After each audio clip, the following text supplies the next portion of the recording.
Hello, everybody. Welcome to the September 24th Trips and Traps. It's good to be back on Trips and Traps. My man, Richard Migliore, and I'm Andy Serling. Seems like a long time since we did the last one. It was Saratoga. I can't believe the month of September's almost gotten by us, but we got a lot to talk about. No, we got a lot more racing to go. We're only going to be talking about the second week at Belmont, so there will be 5 more Trips and Traps throughout Belmont before we head over to the Big A. Got some interesting races to talk about. I think some races that segue well into other races we'll talk about during the show. Yeah, great comparisons. I think there's a few glaring opposites, kind of, and it's going to be interesting. Yeah, and a lot of turf racing. We'll start out the 8th race on September 16th. That was on Wednesday, September 16th. We want to talk about the favorite, Ocala Jim, who had trouble and was completely blocked in the stretch. We also want to talk about one of our favorite subjects, and that's Ocala Jim, and this is Change Will Do You Good, a horse who would have benefited from getting his position going forward. Well, and he broke running, Andy, and he had every opportunity to be up in that first flight,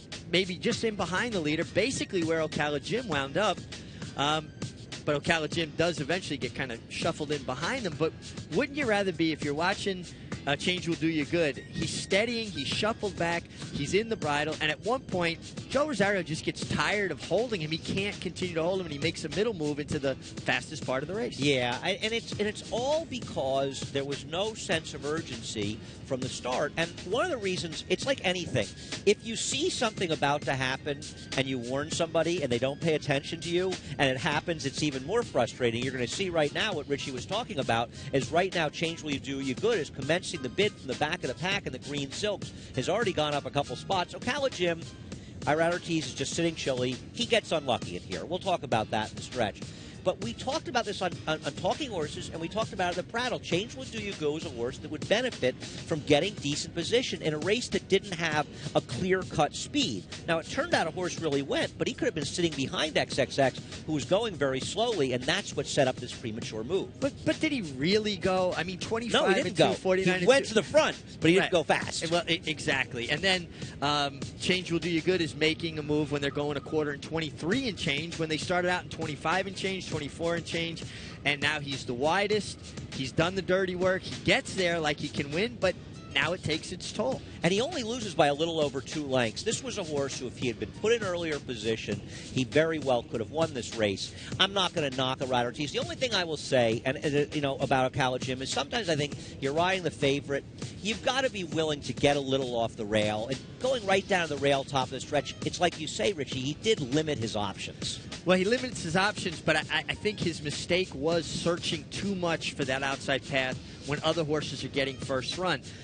You have to be able to anticipate. The horse in front of you is going to stop. If you come out and follow the horse that are passing him, they tend to leave that space. Jerry Bailey was a master. It became a passing lane. As that horse died, you duck back in. You can see he angles out. He's looking for the space, and by the time that horse dies, he can't get back to that area. He would have been better off, I think, staying down, just coming around XXX, and then dropping into that path. Well, that was something that Bailey did, and also something that Ramon Dominguez did extremely well. A question of patience. Sometimes, though, you just do get unlucky, and I think overall, Ocala Jim was unlucky. He was unlucky. He was riding a good race, and I think that is a glaring difference between what people will label a bad ride and an unlucky ride. Yeah, if everything breaks perfectly and he does find that seam, he looks like a hero.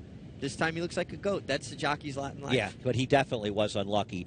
This was missed in the chart call, but Ocala Jim absolutely had trouble in the stretch. The second race we're going to look at is the 4th race from September 17th, and we're going to talk about a horse, Hush Now, who should have won this race, and we'll start out, Richie, by showing you the head-on at the start. Yeah, the first problem is she's going to stumble. You're going to see her, she kind of loses her footing, gets up, keeps going forward. But I think, Andy, when she starts getting hit with the dirt, she panics. And she kind of gets to climbing and running off at the same time, and was a real handful. You can see here her stride. She's going up and down. She's kind of running off. And Jose Lezcano's got his hands full. And you're going to see the horse in the blinker steady a bit right in front of him. That backs up in your face. Now he has to steady more. I think she was very difficult to ride. No, I agree. I'll tell you something. The more I watch this race, it's interesting. You see her stumble, and you see Jose have to take her back there. When I first watched it, listen, I'm a horse player, so I can't blame the jockeys fast enough.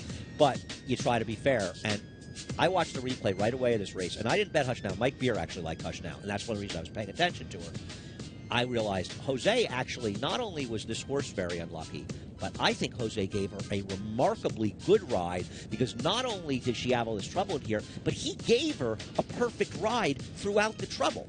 Yeah, well, I agree with you 100%. He was able to finally get her to settle enough where he could at least steer her through traffic. He gave her opportunity. And you can see here, she's still being difficult. Yeah. She's pulling. She's trying to run up on heels. In the stretch, you'll see she's trying to lug in. She had a lot of run. It's a shame, because I think what you said off camera is probably right. This probably was her day, although I wonder, Andy, two things, and the lugging in is going to lead me to this point. Either put some blinkers on her and keep her sprinting, or leave the blinkers off her and stretch her out a bit. Maybe she's just going to lay up close to a tepid pace, going like a mile on the dirt and run over top of them.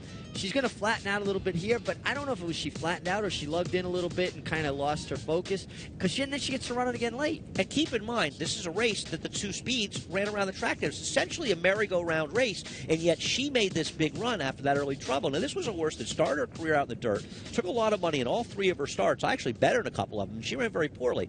Went to the turf. She got a little bit better later, but you think Tom Bush, whose horse has been running very well lately, realized she's improved. Maybe we should give her another chance in the dirt, and it appears to be the right surface.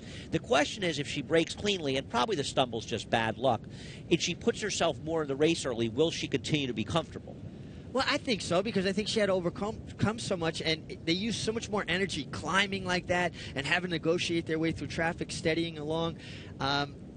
When she was back on the dirt, it said to me that Tom Bush says she works good enough on the dirt that he didn't think turf was the answer. Maybe she was just a different filly, more mature. I agree. I think she's matured. She's a better horse, and they got unlucky here. The question you have to ask yourself is, do you want her at a shorter price? You'll look at the race she's in, but Hush now ran very, very well in that fourth race. Now we'll look at the ninth race from the same day, September 17th.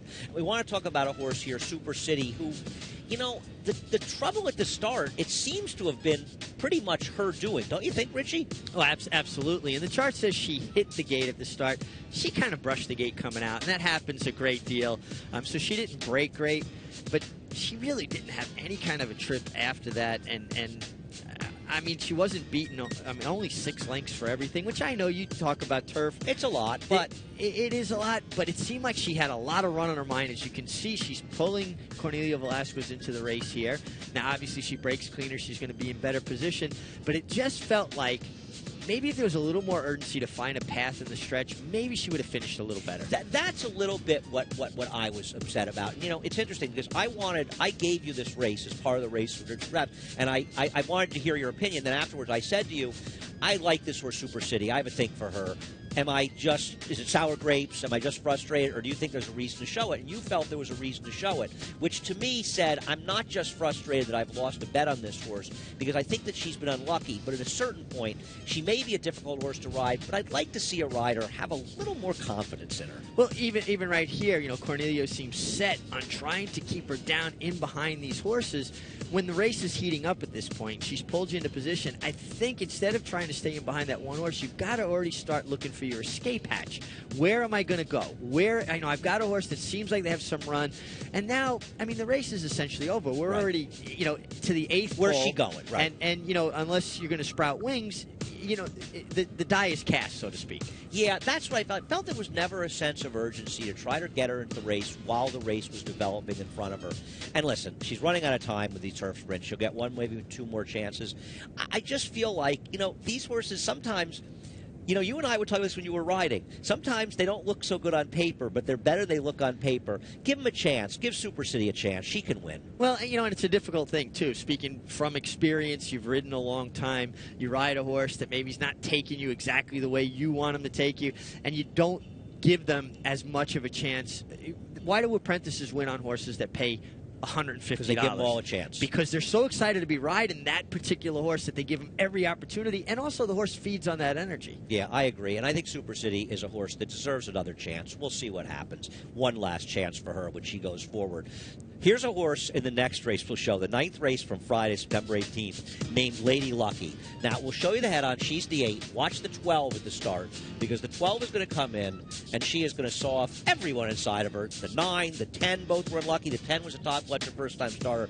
Lady Lucky took the worst of it, and Lady Lucky absolutely should have won this race. This was really bad luck for her backers, her owners, and trainer David Canizzo. Well, the fact that she got jammed, her and the 9 got it the worst, but then Lady Unlucky showed a lot of run to even get back in the race. And then you're going to see when Kendrick Carmouche has run, he makes a decision to put her in the clear. And it was just too much to overcome the two things, the jam at the break and then being extremely wide turning for home. And you can see she's traveling very well here. I think maybe after the hand he was dealt, he should have just tried to take a shot and stay inside. And we're going to look at a race later that a rider does exactly that. And this is a very interesting juxtaposition. The last race will show 2 races from now, the 6th race. The reality is, though, that Lady Lucky now, the race fell apart a little bit as the winner of the race came from well back, and the race collapsed. That was in her favor. But imagine this race with Lady Lucky getting a clean break, because not only has she been forced well back from where she wanted to be and compromised by the start, but she's going to end up making the widest of wide moves. It really gets away from Kendrick Carmouche, and she's still running at the end, beating a length and a half. At the end of the day, she was much the best. Yeah, no doubt about it. And I thought he was doing a great job after what happened at the break, through no fault of his. That happens at starts at times. I thought here was when maybe he should have just been a touch more patient. He tips out. That's when other horses are starting to swing out. So once you're hooked on their heels, you're going to get sent out. What would you say, 7, 8 wide here? Oh, he's at least 7 wide at this point, right? I mean, he's really pushed out. And the other thing is, when that happens, and I mean, you could speak from a rider's perspective, doesn't the horse just lose its momentum? It takes them a while to get their feet back under them. Well, I think they lose their momentum, and they also lose their focus a little bit. They kind of shot out to nowhere land. You know, and you think about when horses work, Andy, they go down to the rail. They're used to going faster as they go down to the rail. They're also a herd animal. Now you're kind of pushed out of the herd. You lose your focus. You're going to see she kind of runs on. I thought she ran a remarkable race to be third. Now, this is an obvious trip, so what kind of price do you get on her next time? She's not going to be any price next, right? But the thing I like about her is she's learned a lot from her first 2 starts. I don't think she's just going to break her maiden next time out. I think she's going to be an okay New York bred filly going forward. I think she's all right, this horse. And the start comments, start poor.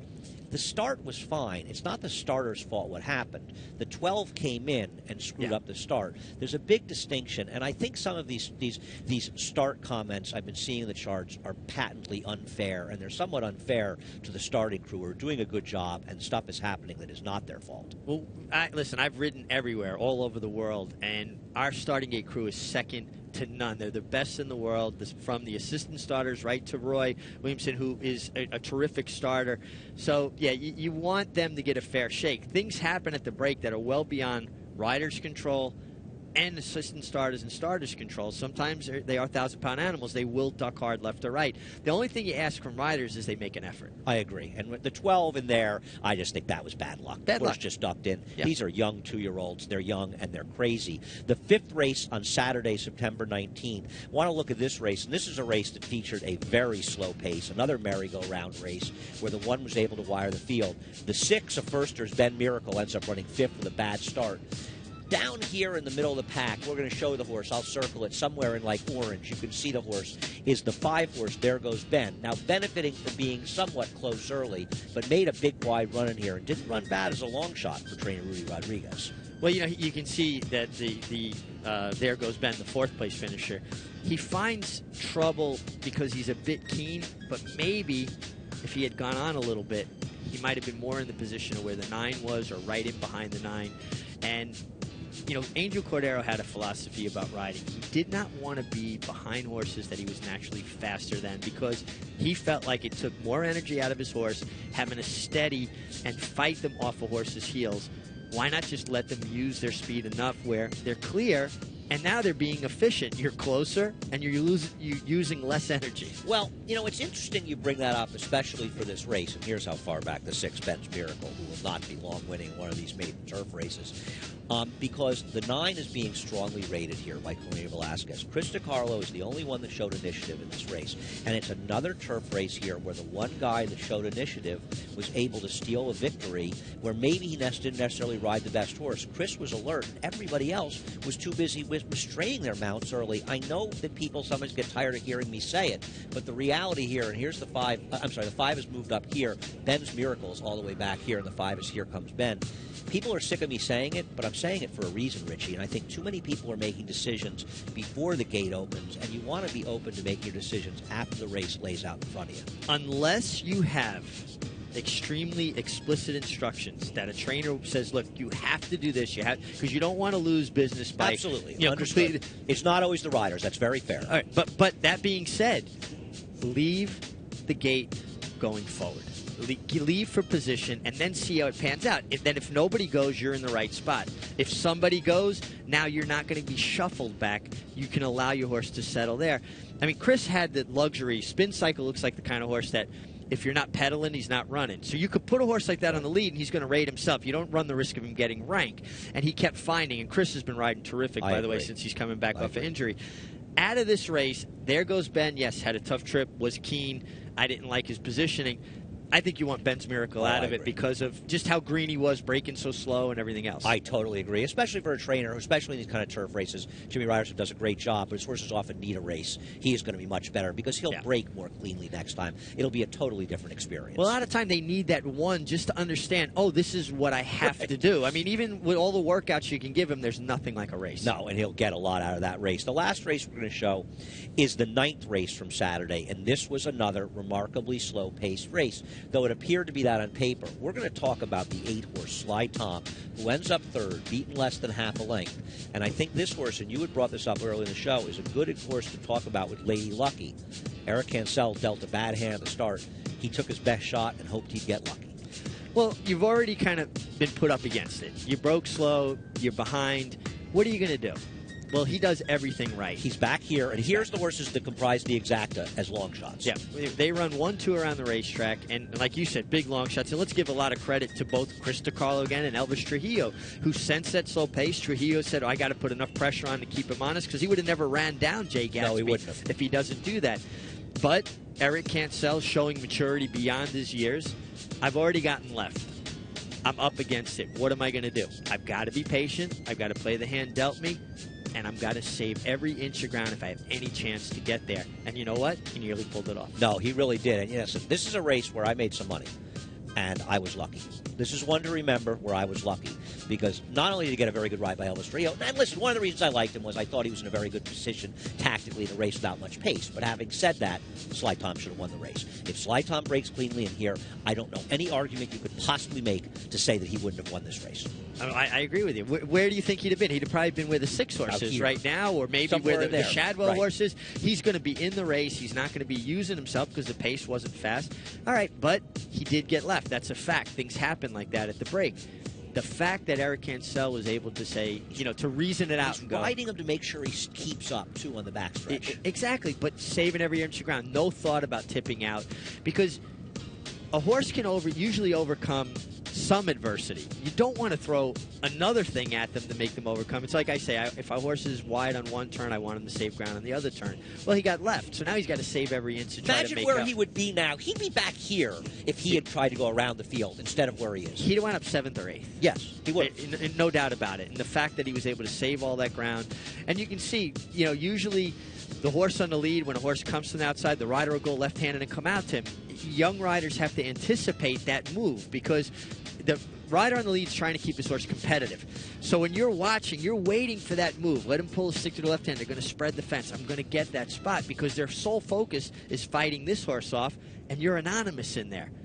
And you see it time and time again. Watch races over and over. The guy who gets through isn't the guy who makes the first run. It's the guy who makes the second run. Yeah, very interesting stuff. A lot of good race and trips and traps. Nice to be back here with you, Richie. Appreciate you watching, and we appreciate your help. It's Trips and Traps at NYRInc.com.